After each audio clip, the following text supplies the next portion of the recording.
레위기 25장은 이제 안식년과 희년에 관한 좀 법을 이야기하고 있고요. 거기에 따라서 지금 행해야 되는 것들에 관한 기록을 좀 남겨주고 있는데 오늘은 조금 디테일하게 살펴볼 필요가 있어서 시간이 허락하는 한도 내에서 좀 그 각 절들을 좀 살펴보는 방식으로 오늘 25장을 살펴보면 좋을 것 같습니다. 뒷부분은 아마 다루지 못하게 될 것 같은데요. 뒤에 내용은 앞에 이 기본적인 뼈대를 이해하고 나시면 뒤에 이러한 명령들에 대해서 좀 이해가 좀 쉽게 되실 겁니다. 같이 좀 천천히 살펴보면서 아마 제 생각엔 한 22절 정도까지 볼 수 있을 것 같은데요. 한번 쭉 살펴보고 나머지는 개인적으로 좀 묵상하는 방식으로 25장은 좀 살펴보겠습니다. 이 안식년과 희년에 대한 개념을 좀 세우시는 게 중요하기 때문에 이거를 본문의 근거에서 좀 살펴보려고 하는 건데요. 1절과 2절은 뭐 마찬가지로 우리가 계속 봐왔던 방식처럼 이제 새로운 단락이 시작되는 부분이기는 한데 이전과는 다르게 한 가지 더 추가되고 있는 정보가 있습니다. 그건 뭐냐면 여호와께서 시내산에서 모세에게 말씀하셨다라고 하는 그 장소적인 개념이 등장하고 있죠. 그래서 지금 여기서 이 규례는 안식년과 희년에 대한 것은 시내산에서 모세에게 주어진 것이지만 실제로 이 내용적인 부분을 보게 되면 2절에 보면 너희에게 주는 땅에 들어간 후에 그 땅으로 여호와 앞에 안식하게 하라라고 하는 이야기가 등장하는 거 봐서는 명령이 주어진 건 시내산이지만 실제로 이 명령을 지켜야 되는 것은 이제 가나안 땅에서 지켜져야 되는 것에 관한 이야기가 지금 기록되고 있는 것이죠. 그래서 그 땅으로 여호와 앞에 안식하게 하라라고 하는 그 명령이 지금 주어지고 있는 것이 25장의 기본적인 핵심 내용입니다. 그러니까 땅으로 여호와 앞에 안식하게 하라가 핵심 명령인 것이죠. 그리고 그 땅의 안식에 관한 구체적인 방법이 3절로부터 5절에 기록되어 있는 겁니다. 6년 동안 그 밭에 파종하고 또 6년 동안 그 포도원을 가꾸어 그 소출을 거둘 것이나 라고 되어 있습니다. 그러니까 어떻게 보면 6년 동안 허락된 것이 있었는데 그것은 세 가지라는 것이죠. 6년간 허락된 것은 파종하고 가꾸고 소출을 거두는 것이라고 이야기를 하고 있습니다. 그리고 7년째 되는 해에 이 세 가지가 모두 금지가 됩니다. 이렇게 하는 목적이 분명히 있는데 그 목적은 4절에 보게 되면 땅이 쉬어서 안식하게 하기 위함이라고 지금 이야기를 하고 계시는 것이죠. 여기서 땅이 인간과 마찬가지로 이제 의인화되고 있어요. 이처럼 땅이 의인화되고 있는 이유는 이 땅 자체가 쉴 수 있는 권리를 그러니까 권한을 갖고 있음을 나타내기 위해서 이런 방식으로 이야기를 하고 있는 것이죠. 그러니까 요즘 이 시대에 이제 안식년이라고 하는 것은 땅에 대한 안식이 아니라 사람에 대한 안식으로 이해되는데 지금 본문 속에서 이야기되고 있는 안식이라고 하는 개념은 사람에 대한 것이라기보다는 우선 이제 땅에 대한 안식이라고 하는 개념을 더 먼저 우리가 생각해 볼 필요가 있습니다. 그러니까 흔히 이 부분을 이제 해석할 때, 그러니까 농업적인 어떤 필요에 의해서 땅이 휴경을 할 필요가 있었다, 뭐 이렇게 해석을 하는 분들이 계세요. 그러나 뭐 그것이 뭐 틀린 이야기는 아니겠지만, 뭐 그렇게 해서 땅이 쉼을 얻어서 지력을 갖고 또 농사를 할 수 있도록 뭐 했을 것이다, 뭐 이렇게 해석을 하게 되는데 그렇게까지 해석할 필요는 없어 보이고요. 땅이 쉬어서 안식하게 하는 것은 단순히 땅에서 농사를 짓지 않는 어떤 휴경의 의미가 아니라 지금 본문에서 이야기하고 있는 것은 여호와께 대한 안식이라고 명확하게 좀 설명을 하고 있다는 거예요. 그러니까 그 의미는 무엇이냐면 이 안식일의 주인이 하나님이시기 때문에 이 땅을 휴식하게 한다는 것은 이 땅의 주인도 하나님이라고 하는 사실을 선포하는 일이 되는 것이죠. 그러니까 하나님 여호와께 대한 안식이라는 거죠. 땅의 안식은 단순히 땅을 쉬게 하는 것이 아니라 여호와께 대한 안식이라고 하는 이 표현을 우리는 놓치지 말아야 할 겁니다. 그러니까 땅이 그리고 이 모든 것을 일컬어 땅의 안식년이라고 지금 이야기를 하고 있는 게 5절 마지막 부분이에요. 그러니까 이 땅의 안식은 여호와께 대한 안식이고 또 이것은 땅의 안식년이라고 지금 선포되고 있는 부분을 좀 주목해서 볼 필요가 있습니다. 그리고 나서 이제 6절에 보게 되면 이러한 안식년의 소출은 너희가 먹을 것이니 너와 내 남종과 내 여종과 내 품꾼과 너와 함께 거류하는 자들과 내 가축과 내 땅에 있는 들짐승이 다 그 소출로 먹을 것을 삼을지니라 라고 기록이 됩니다. 이제 5절 내용을 보게 되면 거두지 말라라고 하는 명령이 주어졌는데 6절에서는 또 먹으라라고 하는 명령이 주어지고 있는 것 때문에 사실은 5절과 이 6절이 충돌되는 것처럼 표면적으로는 보입니다. 이것을 이제 어떻게 이해해야 될 것인가라고 하는 것인데요. 얼핏 보면 거둘 수 없는데 먹으라는 것은 무슨 의미인가라고 하는 질문이 좀 들게 되죠. 여기서 거둔다라고 하는 것은 추수의 의미가, 그러니까 수확한다라고 하는 의미가 좀 담겨져 있습니다. 먹으라고 하는 것은 이제 음식으로 삼으라라고 하는 이야기인 거죠. 그러니까 저장이나 혹은 이제 판매를 위해서 수확할 수는 없지만 한 끼의 식사를 해결하듯이 음식으로는 이제 먹을 수 있게 된다는 거죠. 자, 무슨 의미인지 정리를 하면 이렇게 이해할 수 있습니다. 그러니까 안식년에, 특별히 안식년으로 지정된 그 해에 자라게 되어지는 모든 소출에 있어서는 그 누구도 그것에 대한 권리를 주장할 수 없다는 거예요. 그 해에 나오는 소산은 누구나 먹을 수 있는 겁니다. 아무도 그 소산에 대해서 소유권을 주장할 수 없죠. 가축이나 들짐승까지도 다 그것이 가능한 상태로 이제 오픈되어지는 겁니다. 그러므로 이 안식년의 이러한 새로운 질서는 모든 이제 소출을 다 서로가 소유권을 주장하지 않고 자신의 필요에 따라서 먹을 수 있게 되어지는 이러한 안식년은 하나님의 창조의 질서가 회복된 상태를 보여주게 되는 것이죠. 땅의 원소유자이신 하나님이 이러한 방침을 세우셨고 이러한 방침 가운데서 땅의 주인이신 하나님께서 선포하신 방식이 이거라는 거예요. 그러다 보니 이제 안식년은 두 가지 중요한 의미가 있는데 그 누구도 땅의 소유권을 주장하지 못하게 함으로 이 땅의 진정한 소유주가 하나님이심을 기억하게 하는 방식이었다는 거예요. 안식년에는 그 누구도 이게 내 땅에서 자란 것이니까 내 것이야라고 주장할 수 없는 것이죠.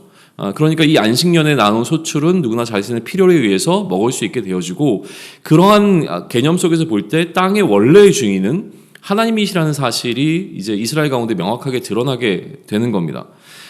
두 번째 더 중요한 의미는 무엇이냐면 그러면 이러한 한 해 동안 안식을 하는 과정을 통해서 이스라엘 백성들이 하나님을 철저하게 의지할 수 있겠는가를 지금 질문하고 있는 것이죠. 그들의 노동을 쉬는 것을 통하여서 이 한 해를 먹고 살 수 있는 부분에 있어서 하나님을 철저하게 의지하는 방식으로 살아낼 수 있겠는가를 묻는 것이 두 번째 이 안식년이 갖고 있는 중요한 의미로 보여집니다. 그리고 이제 8절부터 이어지게 되는 내용은 희년에 관한 기록인데요. 희년은 이 안식년에서 기초해서 발전된 법규입니다. 8절을 보시면 너는 7 안식년을 계수할지니 이는 7년이 7번인즉 안식년 7번 동안 곧 49년이라. 그러니까 희년은 7 안식년 뒤에 찾아오게 되는 해였던 것이죠. 7번의 7년이 지나고 다시 말해서 49년이 지나고 난 뒤에 오는 해가 희년이라고 이야기가 되어집니다. 9절에 보게 되면 7째 달 열흘날은 속죄일이니 너는 뿔라팔 소리를 내되 전국에서 뿔라팔을 크게 불지며 라고 말씀을 하고 계십니다. 그 해의 속죄일, 그러니까 50번째 되는 해의 속죄일 7월 10일에 뿔라팔을 전국에서 불며 이 희년은 시작이 되게 됩니다. 희년이라고 하는 이 단어 자체가 요벨이라고 하는 히브리 언어인데 이 숫양의 양각, 그러니까 양의 뿔을 의미하는 단어로부터 이제 왔다고 해석이 되어집니다. 뿔라팔을 불면서 공식적으로 시작되어지는 그 해를 이제 희년이라고 부르게 된 것이죠. 10절부터 12절을 보시게 되면 너희는 50년째 해를 거룩하게 하여 그 땅에 있는 모든 주민을 위하여 자유를 공포하라. 이 해는 너희에게 희년이니 너희는 각각 자기의 소유지로 돌아가며 각각 자기의 가족에게로 돌아갈지며 그 50년째 해는 너희의 희년이니 너희는 파종하지 말며 스스로 난 것을 거두지 말며 가꾸지 아니한 포도를 거두지 말라. 이는 희년이니 너희에게 거룩함이니라. 너희는 밭의 소출을 먹으리라 라고 되어 있습니다. 이 50번째 해를 희년으로 선포한다고 하는 것은 이 해 자체를 거룩하게 하는 것이라고 지금 이야기가 되어져 있습니다.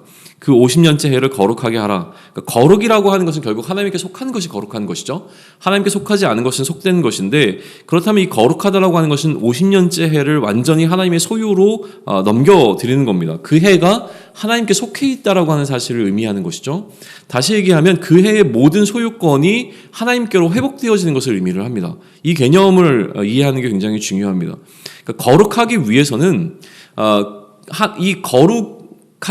이 모든 소유가 하나님의 것이라고 하는 것이 선포되어져야 되는데 그러면 그 땅에 있는 모든 주민을 위하여 자유가 선포되어야 되는 겁니다. 이제는 더 이상 그 해 동안에는 그 누구도 그 어떤 것에도 소유권을 주장할 수가 없습니다. 왜냐하면 이 소유권은 누구에게 있기 때문에? 하나님께 있기 때문이죠. 그러니까 거룩하게 구별되는 그 개념이 거기로부터 나오는 겁니다. 하나님께서 모든 것을 소유하셨기 때문에 그 해에는 그 누구도 그 어떤 것에도 자신의 소유권을 주장할 수가 없습니다. 하나님께서 허락하신 것 이외에는요. 그러니까 그 부분을 우리가 이해하는 게 이 안식년과 희년에 대한 굉장히 중요한 개념이라고 하는 거예요. 자유가 공포된다라고 하는 것은 해방을 의미를 합니다. 그러니까 종의 신분으로부터 해방되게 되고 그래서 돌아가죠. 자기의 소유지로 자기의 가족에게로 그러니까 하나님께서 원래 지정하신 그곳으로 다시 이제 돌아가게 되는 것이 희년이 갖고 있는 의미인 것입니다. 그 해에도 여전히 안식년이 적용이 됩니다. 그래서 파종하지 말고 거두지 말고 또 가꾸지 아니한 포도를 거두지 말라라고 하는 이 안식년의 명령이 그대로 이제 유지가 되어집니다. 13절은 다시 소유지로 돌아감에 관한 부분을 다루고 있는데요. 안식년에 나오지 않는 개념이 바로 이 부분입니다. 그리고 이 부분을 좀 상세하게 설명이 되어지는 부분이 이제 나머지 파트라고 전부 다 좀 이해를 하셔도 괜찮을 것 같아요. 13절로부터 시작해서 끝절까지가 그러면 이 해에 자유가 선포되어지게 되어지는데 모든 소유권이 원 소유자인 하나님께로 이제 돌아가게 되어지는데 그때 어떤 일이 일어날 것인가에 관한 이 개념을 알고 계시면 그 나머지에 왜 이러한 명령들이 주어졌는가를 좀 이해하실 수가 있기 때문에 이 부분을 좀 강조해서 천천히 좀 말씀을 드린 겁니다. 14절부터 한번 보시죠. 내 이웃에게 팔든지 내 이웃의 손에서 사거든 너희 각 사람은 그 형제를 속이지 말라. 그러니까 매매에 관한 이제 규정이 좀 등장하고 있는데요. 이 희년에 진행되는 것이 아니라 이스라엘 백성들 가운데 어떤 매매가 일어날 경우에 이 매매가 종결되는 시점이 있는 거예요. 그러니까 희년이 오게 되어지면 이 모든 소유권은 원래대로 회복이 되어지게 되는 것이죠. 소유권은 하나님께로 돌아가니까 누구도 소유권을 주장할 수 없기 때문에 이 매매가 다 파기가 되어버리잖아요. 그러니까 매매를 할 때 중요한 것은 무엇이냐면 그 기준점이 있는데 그 기준점이 바로 희년이라는 거예요. 15절 보시면 희년 후의 연수를 따라서 너는 이웃에게 살 것이요 그도 소출을 얻을 연수를 따라 내게 팔 것인즉 이라고 되어 있어요. 그러니까 희년이 오게 되면 이 모든 계약은 전부 다 파기가 되어지니까 희년까지 남은 연수를 따라서 값이 매겨지고 그것에 따라서 매매가 되어졌다라고 하는 것을 지금 보여주고 있는 것이죠. 개념적으로 사실은 이스라엘에게는 소유권의 이전이라고 하는 것은 있을 수가 없습니다. 결국은 이제 장기 임대의 개념이 되는 거예요. 이 연수를 다시 말하면 이제 소출을 얻을 수 있는 연수가 되는데 남은 연수가 많을수록 이제 비싼 땅이 되게 되는 거겠죠. 그리고 16절은 이것을 그렇게 기록합니다. 연수가 많으면 너는 그것의 값을 많이 매기고 연수가 적으면 너는 그것의 값을 적게 매길지니 곧 그가 소출의 다소를 따라서 내게 팔 것이라 라고 되어 있습니다. 땅값을 정하는 원리도 지금 제시가 되고 있는 것이죠. 그리고 17절은 이러한 매매를 함에 있어서 다시 한번 속이지 말 것에 관한 이야기를 지금 하고 있습니다. 너희 각 사람은 자기 이웃을 속이지 말고 내 하나님을 경외하라. 나는 너희 하나님이 여호와이니라 라고 이야기를 합니다. 이처럼 속이지 말아야 하는 것은 결국 또 하나님을 경외함과 연결되어 있는 것을 우리는 보게 되는 것이고요. 하나님을 두려워하라고 하는 것이죠. 그리고 이러한 질서는 무언가 이스라엘 백성들에게 안전의 문제를 좀 가져온 것 같습니다. 그래서 18절과 19절에서 이제 안전의 이슈를 하나님께서 좀 이야기를 하시는 것을 보게 되어지는데요. 한번 보시죠. 너희는 내 규례를 행하며 내 법도를 지켜 행하라. 그리하면 너희가 그 땅에서 안전하게 거주할 것이라. 땅은 그것의 열매를 내리니 너희가 배불리 먹고 거기 안전하게 거주하리라 라고 되어 있습니다. 안전의 핵심은 무엇이냐면 규례를 행하고 하나님의 법도를 지키는 것입니다. 하나님의 규례를 행하고 하나님의 법도를 지켜 행하는 것이 이 안전이 보장되는 것이죠. 그런데 안전하지 못하다고 느끼는 경우가 있는 거예요. 그러면 반대로 불안하죠. 그 불안함이 무엇인가라고 하는 것에 관한 이야기가 20절에도 기록이 되어집니다. 20절은 뭐라고 기록하냐면 만일 너희가 말하기를 우리가 만일 7째 해에 심지도 못하고 소출을 거두지도 못하면 우리가 무엇을 먹으리요 하겠으나 라고 되어 있습니다. 이들이 이제 불안하게 되어지는 시점이 오는데 그때는 언제냐면 희년과 안식년과 같이 땅의 안식이 정형되게 되면 그러니까 희년에 안식년과 같이 땅을 쉬게 되어지는 이 원리가 동일하게 적용이 되면 경제적으로는 사실 2배의 불안함 가운데 놓이게 되는 겁니다. 2년 동안 농사를 못 짓는 거거든요. 그러니까 50년째 해에는 48년까지의 수확으로 이제 멈추고 나서 49년과 50년이라고 하는 이 두 해를 농사를 짓지 않은 상태에서 보내야 되는 것이죠. 그리고 다시 소출이 나게 되는 51년 추수 때까지 사실은 근 3년 동안에 대한 어떤 결단이 필요한 것이 이 안식년과 희년을 그 일상 가운데 적용하게 되어질 때 그들 마음 가운데 결단해야 되는 부분이라고 하는 거예요. 그래서 하나님께서 이 부분을 해결한 해결 방법을 제시해 주시죠. 21절과 22절 보세요. 내가 명령하여 6째 해에 내 복을 너희에게 주어 그 소출이 3년 동안 쓰기에 족하게 하리라 라고 약속을 해주시는 겁니다. 너희가 8째 해에는 파종하려니와 묵은 소출을 먹을 것이며 9째 해에 그 땅에 소출이 들어오기까지 너희는 묵은 것을 먹으리라. 하나님이 주시는 3년의 복이 있다라고 말씀을 하셨고 이것에 대한 신뢰가 필요한 것을 지금 이야기하고 있습니다. 여기까지만 일단 우선 좀 보고 나머지 케이스에 대해서도 우리가 방금 정리한 안식년과 희년의 개념 속에서 내용들을 좀 다시 살펴보시면 좋을 것 같아요. 다시 한번 정리를 하면서 마무리를 좀 지으려고 하는데요. 안식년이 주는 의미를 다시 생각해 보시면 좋을 것 같습니다. 안식년은 1년이라고 하는 시간의 개념이죠. 1년 동안 쉬는 기간인데 단순한 쉼을 말하지 않습니다. 이 1년은 신뢰와 연관이 되어져 있습니다. 하나님을 얼마나 철저하게 신뢰할 수 있는가에 대한 질문을 던지고 있는 한 해가 되는 것이죠. 철저하게 하나님만 신뢰하고 의지하는 시간이 바로 안식년이 되어집니다. 쉬지 못한다라고 하는 것은 불안함 때문일 겁니다. 하나님께 그러니까 일이 주는 안정감이 있고 또 그 일의 결과물로 얻게 되어진 그 소출을 창고에 쌓아놓았을 때 주는 그 안정감이라고 하는 것은 우리가 너무나 잘 알고 있지 않습니까? 일해서 벌게 되어진 것이 내 통장 가운데 들어있을 때 나에게 주는 안정감은 분명하게 있거든요. 그러나 일하지 않고 쉬어야 되는 그 1년이라고 하는 시간, 이 안식년을 문자적으로 그렇게 좀 적용하려고 하는 것은 저는 좀 반대하는 편입니다. 그러나 물리적인 시간이 아니라 이 안식년이 갖고 있는 이 심적인 부분을 적용하는 것이 굉장히 필요해 보인다고 하는 것이죠. 안식년 동안 이스라엘 백성들이 하나님만 의지하고 하나님만 바라봤던 것처럼 여전히 이 안식년이라고 하는 것은 우리의 삶 가운데서도 그 의미가 적용이 돼야 되는데 나의 미래를 그리고 내 아이의 장래를 우리 공동체의 방향을 이런 모든 것들을 하나님께 온전히 맡길 수 있겠는가라고 하는 이 질문은 반드시 우리에게 주어져야 하는 부분인 것이죠. 참된 쉼이라고 하는 것은 이처럼 온전한 맡김에서부터 오게 되는 것이기 때문에 그렇습니다. 그렇다면 희년이라고 하는 것은 어떤 의미가 있는가에 대해서도 우리가 조금 더 깊이 살펴볼 필요가 있는데요. 희년의 참된 의미를 말하려면 이사야서를 언급하지 않을 수가 없습니다. 이사야서 61장 1절부터 3절까지의 말씀을 제가 대신 읽어드리겠습니다. 주 여호와의 영이 내게 내리셨으니 이는 여호와께서 내게 기름을 부으사 가난한 자에게 아름다운 소식을 전하게 하려 하심이라. 나를 보내사 마음이 상한 자를 고치며 포로된 자에게 자유를, 갇힌 자에게 노임을 선포하며 여호와의 은혜의 해와 우리 하나님의 보복의 날을 선포하여 모든 슬픈 자를 위로하되 무릇 시온에서 슬퍼하는 자에게 화관을 주어 그 죄를 대신하며 기쁨의 기름으로 그 슬픔을 대신하며 찬송의 옷으로 그 근심을 대신하고 그들이 의의 나무 곧 여호와께서 심으신 그 영광을 나타낼지라 일컬음을 받게 하려 하심이라 라고 기록되어져 있습니다. 그리고 누가복음 4장에 보게 되면 예수님께서 회당에 들어가셔서 여호와 이사야서의 이 부분을 펼쳐서 읽으시고 난 이후에 단 한마디의 설교를 하시죠. 이 글이 오늘 너희 귀에 응하였느니라 라고 하는 말씀을 전하시게 되어집니다. 결국 예수님이 그리스도로 오심으로 말미암아 이사야서에서 이야기하고 있는 이 희년이 성취되었다라고 하는 말씀을 전하고 계시는 건데요.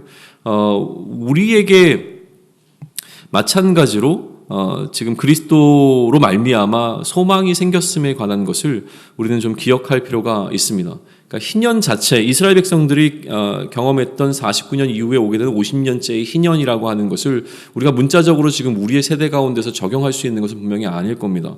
그럼에도 불구하고 이 희년의 개념이 우리에게 적용이 되어진다면 안식년의 개념과 동일하게 적용이 돼야 하는 것이죠. 희년의 개념은 어떻게 적용되냐면 그 해의 모든 소유권이 하나님께로 돌아가는 겁니다. 그러니까 원래 소유권이 하나님께 있음을 다시 기억해 내는 것이죠. 그래서 그 해에는 그 누구도 그 어떤 것에도 소유권을 주장할 수가 없습니다. 그러니까 더 이상 그 어떤 것에도 매이지 않는 상태, 자유한 상태가 되는 것이죠. 그래서 기본적으로 우리는 무엇만 생각하냐면 우선 그것도 중요합니다. 우선 우리가 갖고 있는 이 땅의 빈곤으로부터 우리가 해방될 것에 관한 것을 기대합니다.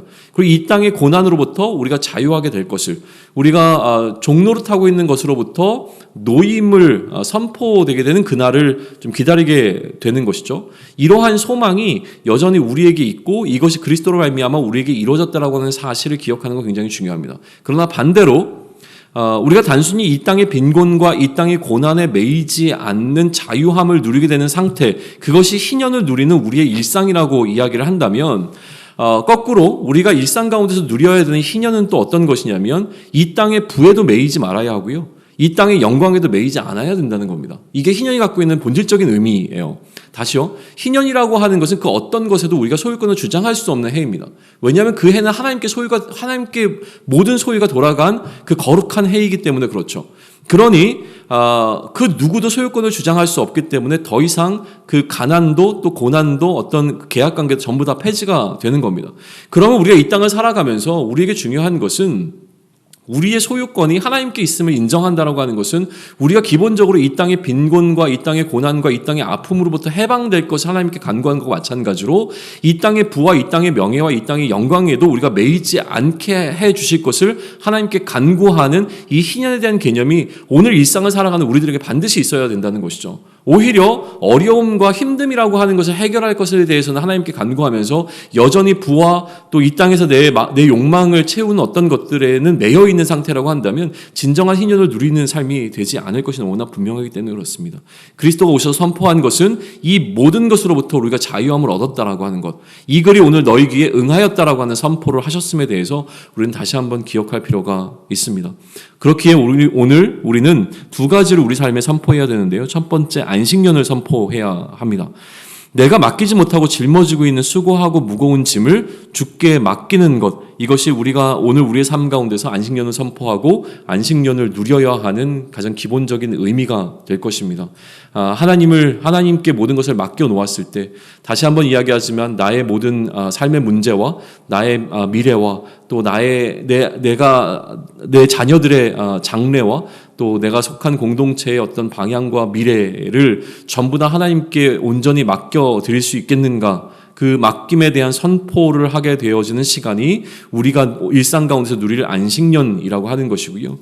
또한 우리가 이 땅 가운데 그리스도인으로 살아가면서 예수 그리스도로 말미암아 죄의 종된 삶에서 다시 하나님께 돌아오는 그 기쁨을 누리는 날이 우리의 매일이 되어야 하기 때문에 마음 상함이 고쳐지고 포로됨에서 자유를 얻고 갇힘에서 노임이 선포되는 날이 우리의 매일의 일상이 되어야 되는 것이죠. 마음의 상함이 고쳐지고 포로에서 자유를 얻고 갇힘에서 노임이 선포되어지는 날이 오늘이 되기 위해서는 우리가 고난으로부터 매이지 않는다라고 하는 선언과 마찬가지로 우리가 이 땅에 우리의 발목을 붙잡게 되어지는 부와 영광과 명예로부터도 우리가 해방되었음에 대한 것을 우리 스스로에게 선포하는 것이 굉장히 중요합니다. 더 이상 이 땅 가운데서 그리스도 외에는 우리를 구속하고 속박할 것이 없다라고 하는 사실을 선언하는 것을 통하여서 오늘 매일의 삶 가운데서 우리가 물리적인 어떤 특별한 안식년과 희년을 제정하여서 지키는 것이 아니라 우리의 매일의 일상 가운데서 나의 삶 가운데서 이 안식년이 선포되어야 되고 희년이 선포되어야 한다는 사실을 기억하면서 그 안식년과 희년을 누리는 삶을 살아내는 오늘이 되기를 축원합니다. 아멘.